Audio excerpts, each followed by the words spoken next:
So guys আজকে কিন্তু আমি একটা শর্ট ভিডিও বানাইতেছি। আর এই শর্ট ভিডিও বানানোর কিন্তু সবথেকে বড় কারণ সেটা হলো ভাই, আজকে কিন্তু আমি মনে করো বড় সড়ো একটা সেকা খাইতে চাইতেছিলাম।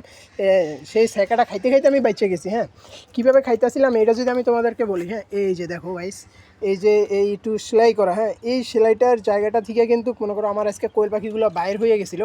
হ্যাঁ, এই জায়গা থেকে কিন্তু তোমার 3টা কোয়েল পাখি বাইর হয়ে গেছিলো।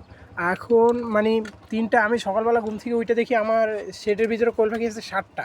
তখন কিন্তু আসলে আমার মানে খুবই খারাপ লাগছে, 7টা কোয়েল পাখি আরগুলো সব বাইরে হয়ে গেছে। এই যে তোমরা দেখছো এই সিরাটা কিন্তু আমি কালকে দেখছি। দেখার পরে কিন্তু আমি আর এই সেলাইটাকে মানে এই সিরাটাকে আর সেলাই নেই, কারণ আমি মনে করছি যে আজকে শিলাবো, সেই কারণে কিন্তু আমার আর এই সেলাইটা শিলানো হয় নাই। হ্যাঁ, সো এই যে শিলানো হয় নাই, এইটা যে আমি কত বড় একটা মানে ক্ষতি হয়ে যাইতে আসিল আজকে। এদের থেকে কিন্তু 3টা পাখি বাইরে হয়ে গেছে। হ্যাঁ, সাদা একটা বাইরে হয়েছে আর এরকম 2টা পাখি রয়েছে। হ্যাঁ, এই পাখিগুলো কিন্তু বাইরে চলে গেছিলো। সো এই পাখিগুলো কিন্তু আমি অনেক কষ্ট করে ধরছি। আমাদের ওই পাশে একটা আমবাগান আছে, এই আমবাগানটার ভিতরে কিন্তু পাখিগুলো সব চলে গেছিলো।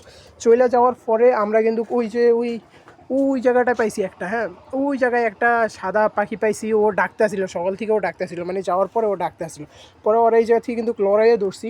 আরেকটা পাখি মানে এই জায়গা থেকে বাইরে আনার পরে আরেকটা পাখি কিন্তু এই জায়গা ছিল। হ্যাঁ, এই জায়গা মানে আমি এই যে জালটা দিছি না, বিড়ালের জন্য জালটা দিছি, তোমরা আমার আগের একটা ভিডিওর ভিতরে দেখছিলাম। ওই পাখিটা কিন্তু এই জায়গা ছিল, ঠিক এই জায়গা থেকে মনে করো আমরা এটার দৌড়ে খেসার ভিতরে রাখছি। আরেকটা পাখি কিন্তু চলে গেছিলো, মানে আরেকটা পাখি আর একটা পাখি আমরা কিন্তু পাই নাই। সেই পাখিটা কিন্তু চলে গেছিলো ওদিকে যাওয়ার পরে আমরা ওদিক থেকে ওরে পাইছি। ওই যে এক জায়গায় একটা বাজার আছে, বুঝছো ব্যাস, ওই বাজারটার নিচে কিন্তু করে আমরা পাইছি পরে। সো আমি কিন্তু ওই সব ভিডিওগুলো করতে পারি না, কারণ আমি ওই সময় অনেক টেনশনে ছিলাম।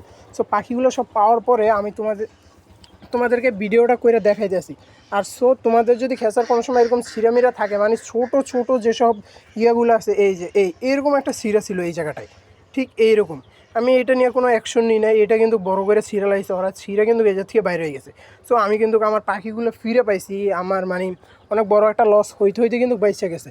সো এখন আমি তোমাদেরকে একটা কথাই বলবো, তোমরা যদি কোয়েল পাখি, যদি তোমাদের কোনো ঘর বা যদি কোয়েল পাখি থাকে, তাহলে ভাই তোমরা কোয়েল পাখিগুলোরে খুব সাবধানে রাখো। সো এইটুকুই বলার ছিল।